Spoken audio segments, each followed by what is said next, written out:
Hello again, ladies and gentlemen. I am Maxwell Ivey, known around the world as the blind blogger. Some of you also know me as Mr. Midway. But today I just want you to think of me as Max, your friend, and I want you to join me as I talk with a lady who's a new friend of mine who I happened to hear interviewing my friend Joe Parter, who was on the show last time, and heard her voice and heard her conducting the interview and just decided we got to get her on the show. So today we have with us Samantha Riley. She's from Sydney, Australia. She is a second level holistic life coach who studied at what they call the CHEK Institute. She is a, well, I'm going to let you tell her. I'm going to let her tell you exactly what she does because I'm not sure about it myself. But the thing is, she's, I think y'all are going to love her. I've already found out that she's just as honest as I am. So that's like 3 or 4 marks in the right column to start with. How are you doing today, Samantha, if they don't already know? I am so awesome. Thank you so much for having me on the show, Max. I really appreciate it. Well, I'm really happy that you could do this and that we were able to get the schedules to work out. And even though we had a couple of hiccups before we got here, that we're here. And as you said before we started recording, just in the few minutes we've been talking to each other, it's obvious that if we weren't already friends, we are now. So thank you so much for doing this. Absolutely. And thank you. A big shout out to Joe Pardo who connected us because he's also a very good friend of ours also. I find that that's one of the great things about doing this stuff online is if you're open to it, you will connect with people who will introduce you to other people, and before long you have this huge circle of online friends and family from around the world who will jump in and help you at a moment's notice, it seems. 100%. It's absolutely true. Okay, well, after I butchered your introduction, I am happy to have you here on the blindblogger.net show, What's Your Excuse? Why don't you tell people what it is you do, and we'll go from there. Sure. So a little bit of a backstory. I've been in business for 24 years. My original business was a dance studio, which I opened in the early 90s. That was my escape from corporate at the ripe old age of 20. I just went, I do not want to be doing this for the rest of my life. So I opened a dance studio, and within 12 months of that, my then husband and I opened up a dancewear retail store, which turned into 2 stores within a few years. So for 18 years, we were thoroughly deep in the dance industry at that time back down in Adelaide in South Australia. And 2010, I stepped sideways from dancing into the wellness and personal training industry because I wanted to stop working with children and start working with adults because I'd done it a bit for a while. I was a little bit, I won't say bored, but I was looking for something new to sink my teeth into, and that's when I did my holistic lifestyle training with Paul Chek at the Chek Institute.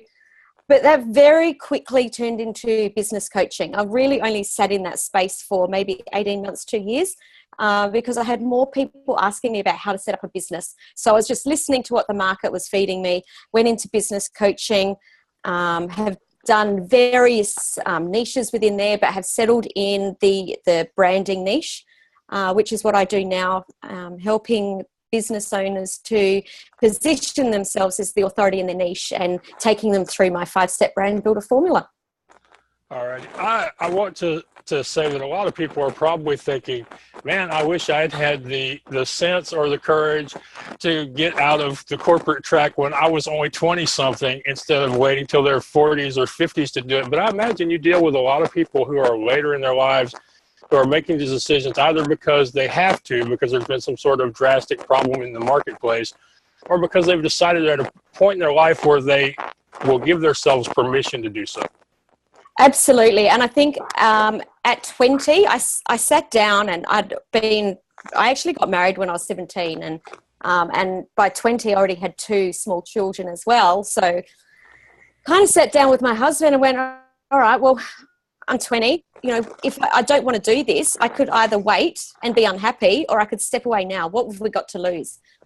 We'd bought a house. And we said, okay, well, if we have to sell the house, that's all that has to happen. And worst comes to worst, all I've got to do is go back and get a job. But if I don't at least try it, then, there's nothing worse than having regrets, I guess. So we did. I just took that step. I left my job, did that, and I did lose the house. Oh. But, I don't regret it for a second. I don't regret it.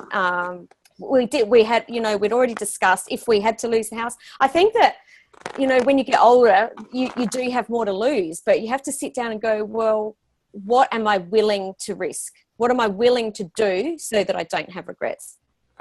Right. I have told a lot of people that one of the real benefits of the crash that our economy went through about 7 or 8 years ago is so many people were forced out of jobs that they really didn't want to be at in the first place, and the marketplace basically gave them the freedom to say, okay, what do I really want to be doing? This is a time when there aren't any jobs out there, so why not start a business? Why not write a book or record an album? And I think a lot of people did that. Absolutely. And, a lot of people don't do what they really want to do until the pain of where they are is so much greater than where they're going. And I know that that's human nature, but every now and again, what happens if you could back yourself and just go, actually, this is what I really want. I know that it's going to be challenging, but why don't we just do that? How do we make that happen? And really decide to do what we really love. Right. I know for myself, I was forced out of a family business because of some other people in the extended family. And at first I was upset about it. Later on, I accepted it as a blessing. And nowadays I think, man, why couldn't he have pushed me out of that business I didn't like anymore 3 years sooner?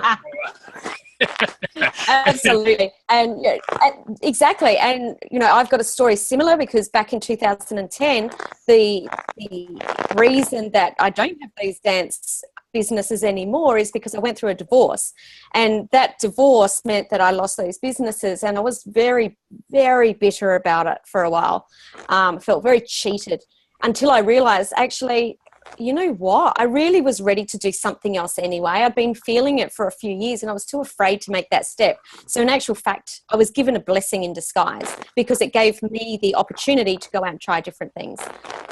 And also build a business that was not location dependent, which is what I'd been craving for so many years. So that's why it was just so beautiful to walk into the coaching space and to be able to build a business that I could do from anywhere in the world that had an internet connection.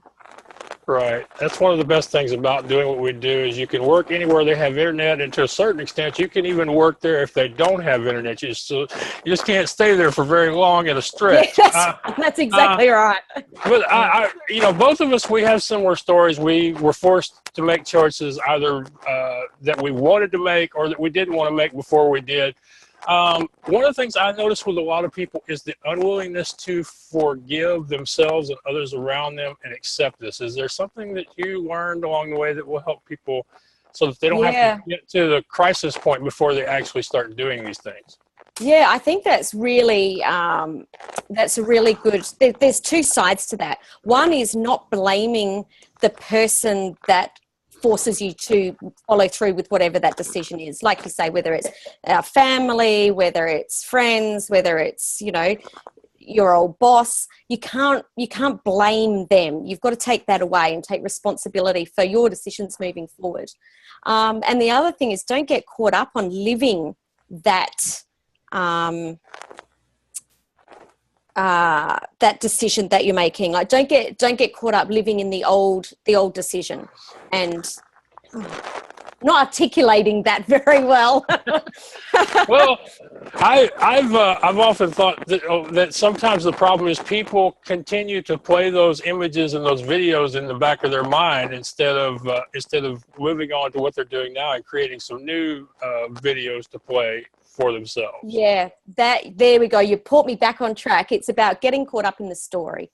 that's where I was trying to head. Don't get caught up in the old story, because it is an old story and it's your perception of the story. And sometimes you might need to look at that from another angle. So if you imagine that your story is, is a pyramid or a cube, get up and walk around to the other side, have a look at it from the other side, see it from someone else's perspective, and see how much that changes what you can do to recreate a new story.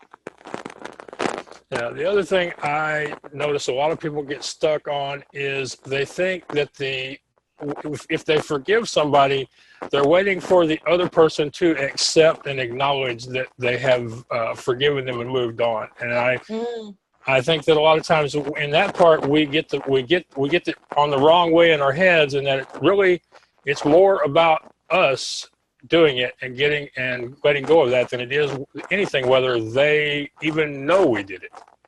Yeah, and I think something really pertinent there is, don't wait for someone else to give you permission. It's not about someone else saying, patting you on the back and going, hey, Max, you know that thing that you've always wanted to be doing, it's okay. I'm giving you permission to do it now. Like, it's not going to come from someone else. It has to come from yourself. It's about saying, Sam, just do it. You don't need external permission from someone else. Just do it. Yeah, that's what we all seem to have, somebody that we are looking for that permission and validation from. And it doesn't seem to matter how old you get, there will be somebody in your life who you're waiting for. Yeah, I saw an awesome Gary V video the other day on that, where he was asking a young girl why she hadn't done it. And, to cut a long story short, lots and lots of delving, what she came up with, that she didn't want to let her parents down. And he said, well, go to them and talk to them and say, hey, look, this is what I want to do.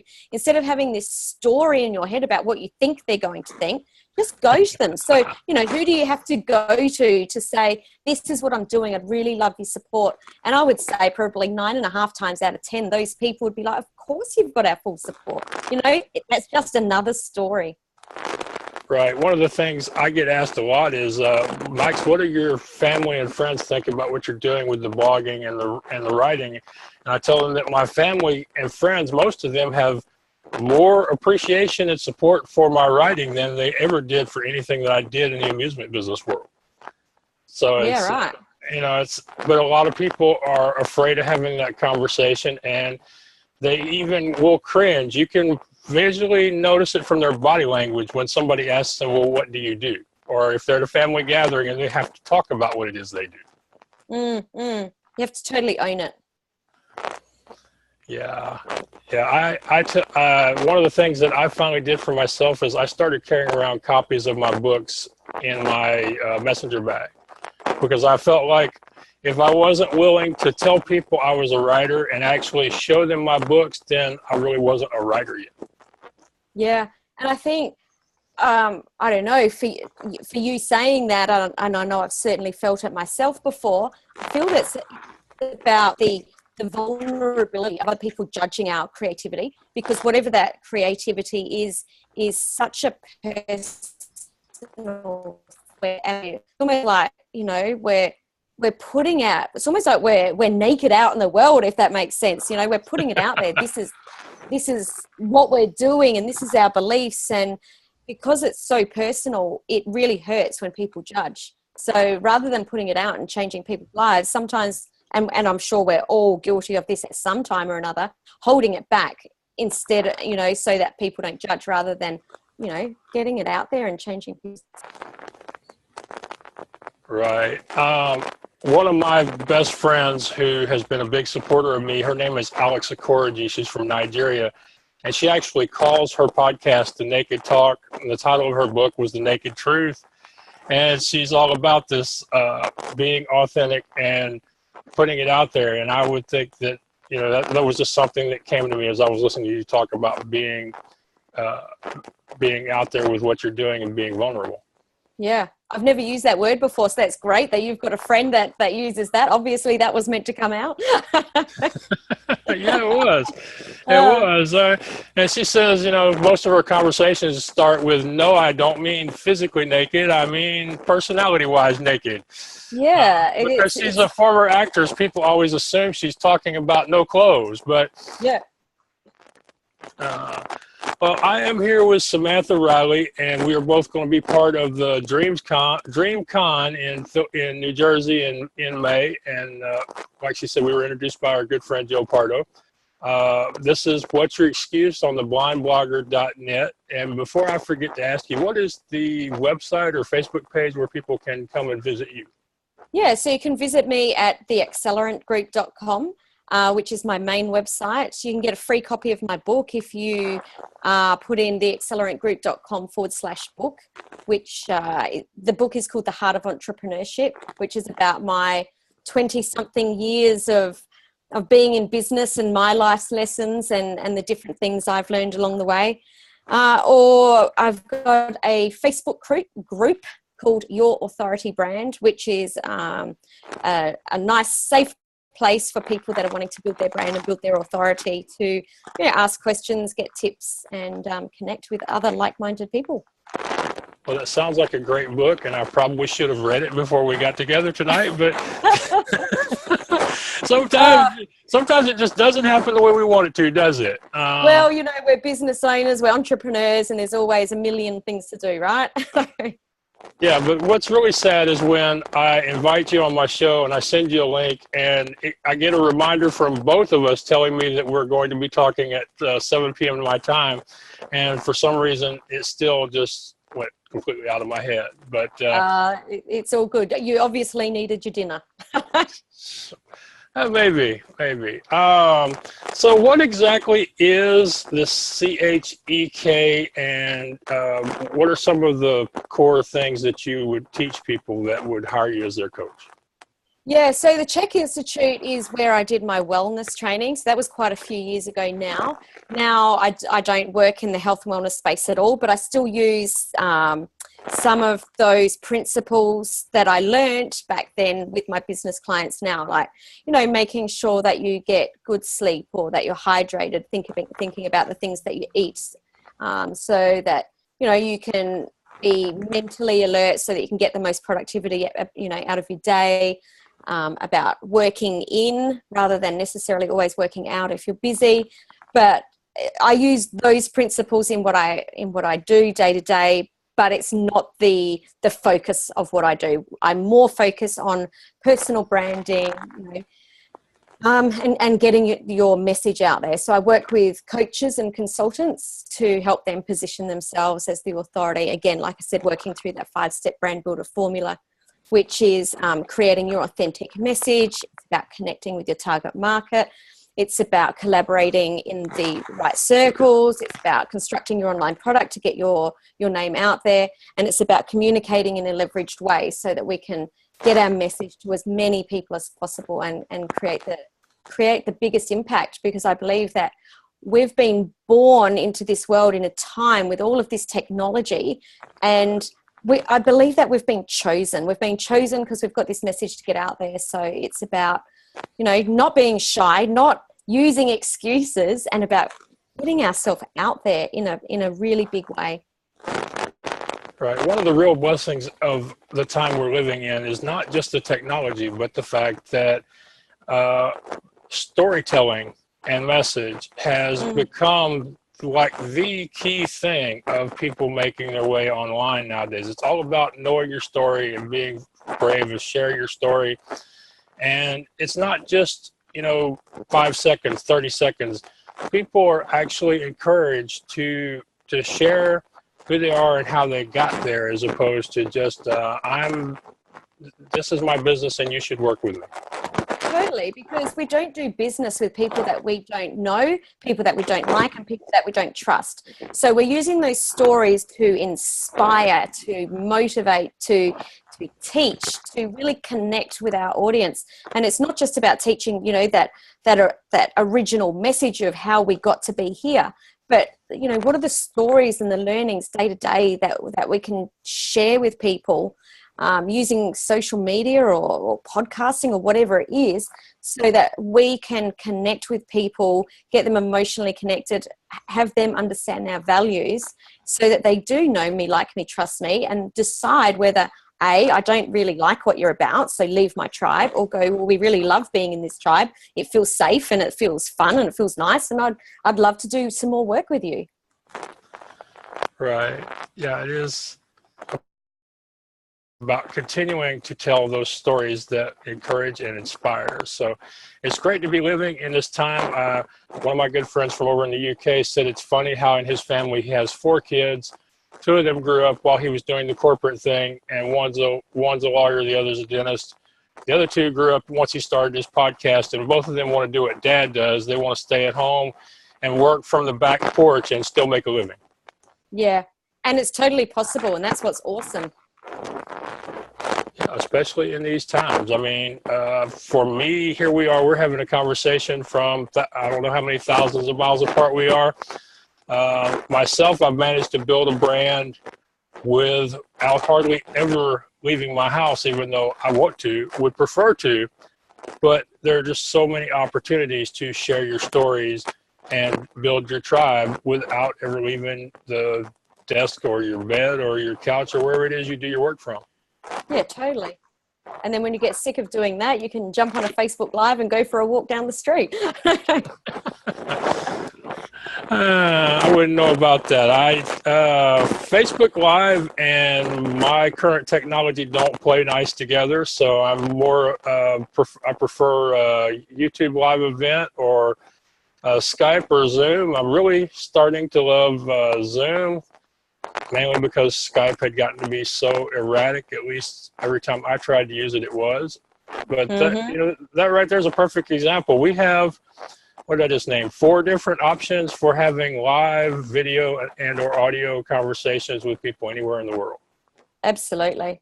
I ran my first event in overseas last year in Santa Monica in December, and I walked into a room of, I think it was about 40 people that I'd never ever met face to face, but they almost felt like my best friends because we were getting on, Skype and Zoom all the time, and it didn't feel any different when, I was nervous about meeting them in real life, and I already felt like I knew them, just like we're having a conversation and learning about each other. It's no different face to face. Right. That happened with me last winter when I went to New York. One of the people I met while I was there, I had known for a while online. I did her podcast, and we had made an arrangement for me to meet her and do an interview in person for her local TV program. And before she met me, she was thinking all sorts of things like a lot of people do when they meet a blind person in person. And then when she sat down at the table where I was waiting for her and we had some coffee and started talking, she's like, it's like we've known each other forever, or, at least for as long as we've been talking and messaging and stuff. And I said, yeah, it was as if there was no awkwardness once we started talking. Yeah, totally. Okay. According to your profile, it says that you like fast cars and you look forward to traveling, and I just thought that was a funny thing to put in your profile. And I mentioned it because I think a lot of people, when they make their profiles, get way too serious about them and need to throw a little fun in there. So and that's why I did it. It used to be a lot more serious than that about what I did, and then I'm like, well, what I do or my business is only part of my life. So what can I share in just a few short words, because we've only got a few short words there, so that people can feel like they know me. So I think in my profile it says, that I have my business is the Accelerant Group. But yeah, I love fast cars. I love going to the V8 supercars or the Grand Prix, and I think I've got in there, I love wine, which I do. I absolutely love. And traveling, and there's a emoticon of an airplane taking off. There is. Yeah. Yes. Yeah. So I've made it a little bit fun, and that pretty much, fast cars, air traveling, and wine, and my business pretty much is my life. So, yeah. Yeah. Yeah. On my media kit page, it mentions that I love to sing, and I'd say about a dozen times or so in the last few years of doing this, hosts have actually asked me to sing, and several of them were like, that was something they wanted to ask me about, that I'm not sure it tipped the balance of me being on their show or not. The other thing I often get to talking to people with on these shows is my crazy mutt of a dog, Penny, who I refer to as my mindfulness coach. And people People usually get a good laugh out of that she's my mindfulness coach. Yeah, I think it's great. Yeah, don't tell her. She thinks that she's the boss and I'm her human, and I'm supposed to, and when she shows up, I'm supposed to put the stupid laptop down and do my real job of scratching those places she can't reach. I think that sounds perfect to me. I'd love to come back to have a human and have someone scratch my head. I think that sounds great.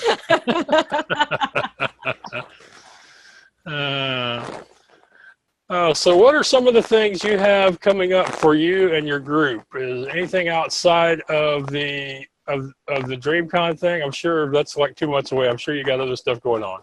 Yeah, and it's funny that you mention it because that was so far in the future for me, I'd forgotten. Yeah, I've got so much in the pipeline. I have a 3-day brand building intensive called Amplify, which is about amplifying your influence, your income, and your impact. So I've got that coming up in Sydney in a few months, and then hopefully back over in Santa Monica sometime this year, but I haven't set the date. I've got some training for entrepreneurs on how to put together a really awesome retreat for your clients. That's called Shine. We've got that coming up in Sydney in June, and then in Hawaii in September. Oh wow! You know, I've got the podcast at my Unlimited Influence podcast, which is sharing the message that I believe that we all play a game so much smaller than we're capable of, which, you know, is your message here as well with what's your excuse, you know, what is it that you have to do to get out there and get your message out to more people. So yeah, there's lots and lots in the pipeline here. Okay, now I feel tired and motivated and asking myself, okay, why don't I have more stuff on my schedule? But then that's the danger of comparing yourself to other people, and that's why I don't do that very often. But I love that you're doing Hawaii. I'm doing a retreat with some people in January of next year, and that seems like forever now. That's going to be doing a thing for new business owners on a cruise to Hawaii, and I've never been on a cruise, and it'll be my first time to be part of a retreat. So that's beautiful. You love it. Sounds divine. Yeah, well, you know how it is. It's right now. It seems like forever away. Yeah. Whereas this thing in Jersey seems like yesterday away, and by the way, something that I need to start mentioning more because I think it's important to other people is that this will be the first time I will have ever given a talk in front of a live audience of any side. Wow. Awesome. And the thing is I'm not scared of giving the talk. I'm still nervous about getting from here to there because even though I have the way figured out, it's still just, you know, all the little stuff that happens along the way to getting there but yeah, that's going to be the first time, and I'm looking forward to it, hoping it's going to be the beginning of many opportunities like that. And one of the reasons why I keep doing these podcasts, because it seems like the more times I interview or get interviewed, the more people I meet and the more opportunities that eventually come my way down the road. 100%. Yeah. I love it. About creating networks of like-minded people and coming together and collaborating and you know, when you come together with great minds, what we do is so much bigger than what we're capable of on our own. So it's really important to get out there and meet other people. Right. And that's the case whether we're talking in person or online. I think we've both made the point that you can connect with a lot of great people online. And I've often said that if more people knew how supportive the blogosphere generally was, most people would have a blog or a podcast or both. Yeah, 100%. On that, because I've got friends all over the world, and like I said, I met Joe online. I met Joe. I was interviewed on his podcast, and we stayed connected on Facebook. And then I asked him to speak at my event, and now I'd consider him one of my closest friends. But you know, when you reach out to these people, don't reach out thinking, "What can I get?" Reach out and just open up a conversation and add value to people's lives, and it's amazing how far that can go. That would be probably one of my biggest tips for entrepreneurs is just to be always thinking, how can I add value to people? And, and not coming out with the intention of what can I sell them or what can I get out of this. It's just about opening conversations. I sent a direct message to somebody on Twitter today. It was a reply to a couple of messages we had exchanged, and I said, I'm not one of those people that has to get a check from somebody in order to talk to you. And the response was how refreshing, how inspiring that was to actually meet somebody who, didn't right away want them to do business with them. But it's funny how something that, me and you wouldn't think about doing the first conversation is something that surprises others, because so many people out there are so in a hurry to make those sales and to get to those six-figure earnings that people are talking about, that they forget about becoming friends and building the relationship first. Absolutely. And you're not going to have a six-figure business by just, not creating relationships and building business anyway. So, the churn and burn method of asking people for the sale is certainly not going to get you there anyway. Yes, but we both know there are still gurus out there who are teaching. Absolutely. It. But that's okay. There's people for everyone, right? and charging ridiculous amounts of money to do so. Yes. Yeah. I want to go back to something you were talking about in the beginning, where you were talking about how you had been coaching and you had been dealing mostly with people started to want to talk to you about what you were doing with coaching businesses. And I was wanting you to talk a little bit about how it is to find that intersection where what you know and what you can offer to other people actually intersects with what they need and what they will pay for. Yeah, perfect. And I'm really glad that you've come back there, actually, because as entrepreneurs, what we're doing is solving people's problems. And I think too many people get hooked on their product and why their product's good and why other people need their product, instead of, they're talking at people rather than listening. What are the problems and how can we solve them? Like I said, at the time I was running boot camps and I was running wellness talks and mindset talks, and people would just say, "Far out, Sam, how did you set this workshop up so soon? Or how did you get your website up so quickly? Or how did you do this or that?" So I listened to it, and I actually, at the time, my gut said I should go straight into this business coaching. But no, I had to go and ask my mentor. I had to get permission from him, I guess. All these people are asking me about business. Do you think it's something that I should, transition into? And he kind of just looked at me and went, "Well, what do you think?" So it is just about listening to the problems that the people around you have. And at the time I was attracting people into my world that wanted to set up businesses. And maybe it's that they were coming to me, to my mindset workshops or my wellness workshops, because they were unhappy. And what it is maybe they wanted to leave their corporate, and they just saw a different vehicle in me to help them to get to that next step. So I listened and I provided and I pivoted.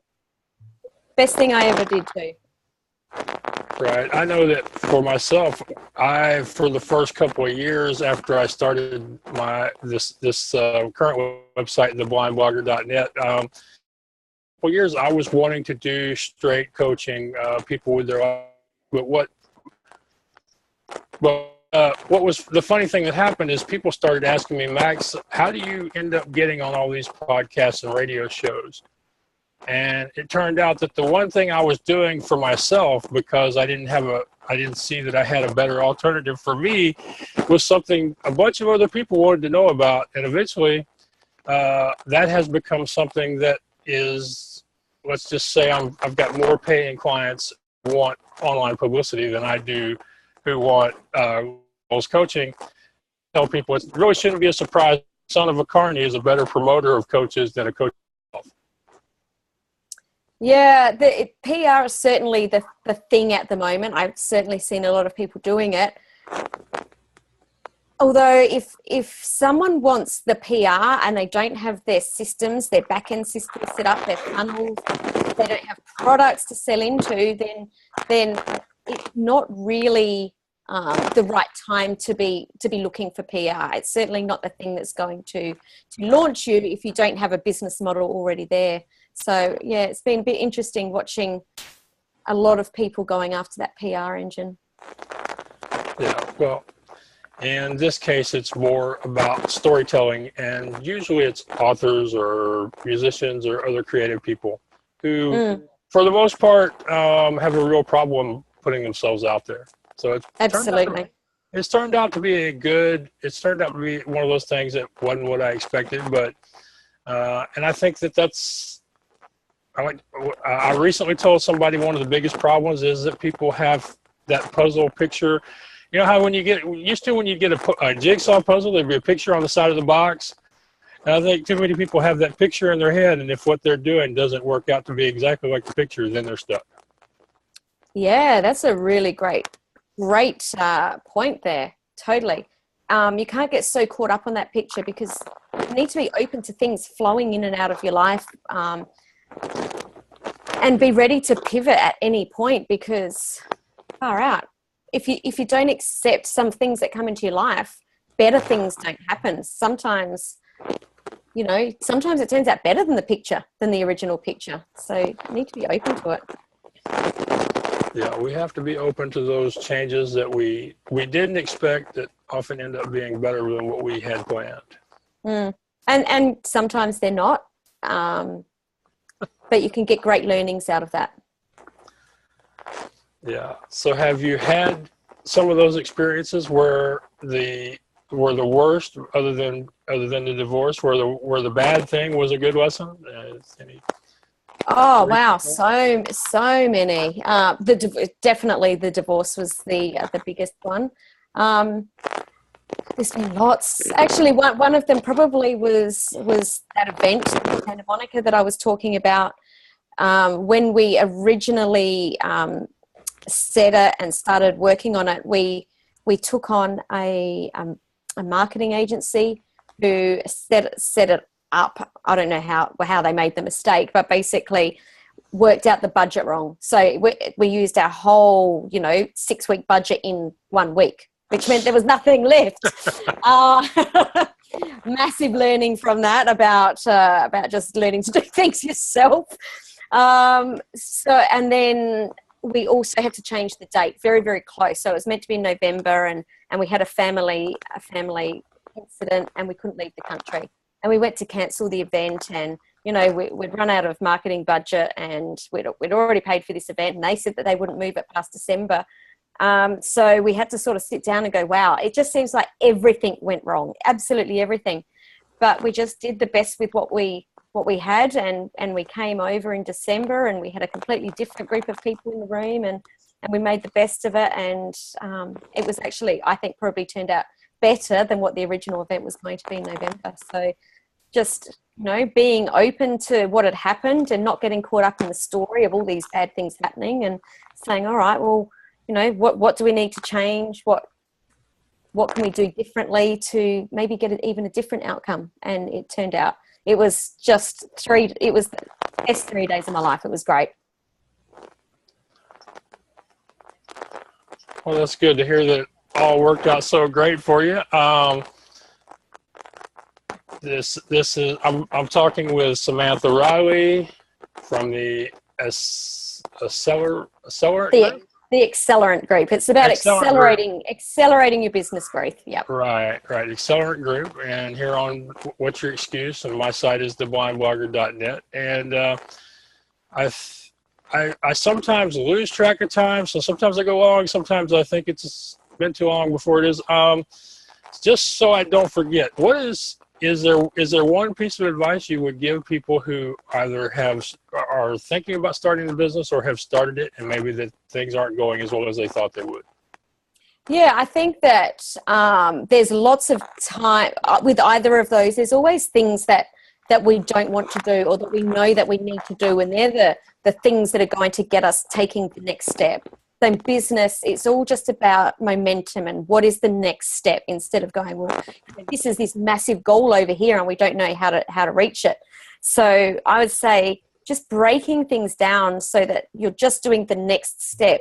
And I know a friend of mine here in Australia and I were having a chat a few months ago, and we were saying that it's amazing, you know, when things aren't going well, that you can put off whatever that thing is that you need to do. So we came up with a hashtag, hashtag Today I Will. And it was about saying, today I know I've got to do that thing that I don't want to do, but I'm going to do it. And a lot of our friends all over the world have started using that hashtag Today I Will. So, you know, I'll put it out to any of your listeners. If there's something that you don't want to do, that you know that you need to do to get the next step in your business, just put it out there, get the accountability, put it up on Facebook or wherever it is, hashtag Today I Will, put it out there and use that as your accountability to just, you know, get it done. Do that job that you don't want to do. Yeah, having an accountability partner or an accountability system seems to be one thing that most people agree works. And Facebook is a good place because a lot of times if you fail to follow up on that thing you said you were going to do, people on Facebook will call you out on it, whether you know them or not.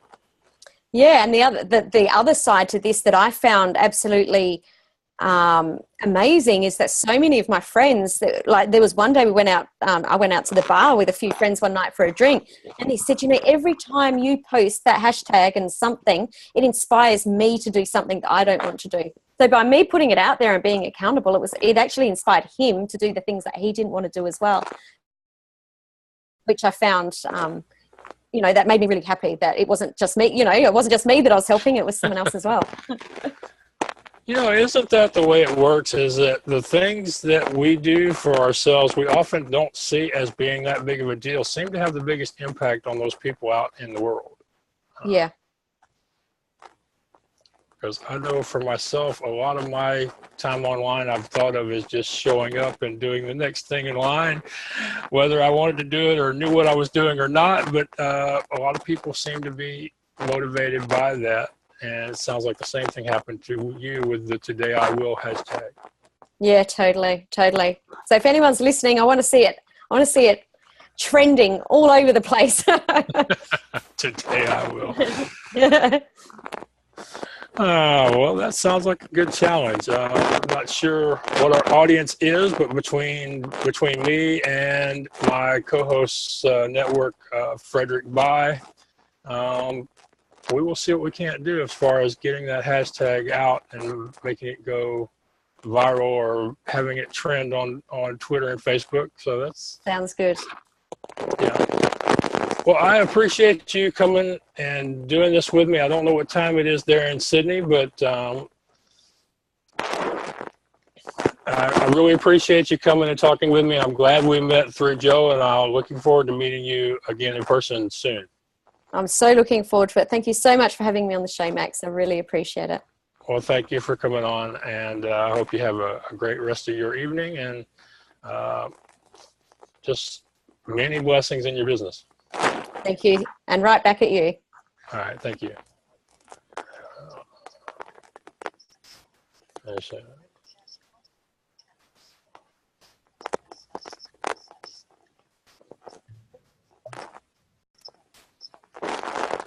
Okay, well, we had another great conversation here on the What's Your Excuse show. And this time we had Samantha Riley from Australia. And I think it's interesting how she talked about how not only did she start her second business because of the divorce and no longer having that opportunity because of leaving her spouse, but that with her later on when she went into doing the business coaching, it was because people were asking her how she got her business up and running. How did she get her brand? How did she get her website? How did she get her social media status? And all those things that go into running a business and promoting your business online. So she took what people were asking her about and turned that into her coaching business, as opposed to saying, this is what kind of coach I am. And this is the kind of clients I think I need, or that would be ideal for me based on this being this kind of coach and trying to force that. And I think a lot more people would be better off if they would listen to the people around them. Listen to the people who are visiting your website, sending you emails, commenting on your blog posts. And if you listen really good with your heart and your mind and your ears, you will find there are skills that you have or experiences you can share that correspond to what people are wanting and needing. And then it's just a matter of packaging those skills and experiences into a way that you can deliver it, whether that be one-on-one calls over the phone or Skype or Zoom, or whether that be creating an online course or a group, or, like Samantha, creating these face-to-face, in-person events where she coaches people. So I hope you decide to follow her example and listen to what people are saying out there, because there's no reason you should have to wait until you're 40 or 50 or 60 to do what you really want to do. Take her example. If Samantha can decide at 20 with a husband and a house payment to go ahead and go after her dream and do what really would make her happy, then what is your excuse? And I really appreciate y'all listening again. I know that you have a lot of things going on in your lives. You don't have a lot of time to spend, and I appreciate it that you've decided to spend a few minutes of it with me. So until next week, oh wait, I got to give the website again. It's theblindblogger.net. The email is justask@theblindblogger.net. Twitter, I'm at Maxwell Ivey, and YouTube, it's youtube.com/Maxwell Ivey. And I would love it if you would reach out to me, whether you need some help with those big goals in your life, or especially if you're an author or some other creative type person who needs some help finding out how to share your story and do these interviews like I do. So until next time, thank you, God bless you, and take care out there. This is Max, the Blind Blogger, and so much more.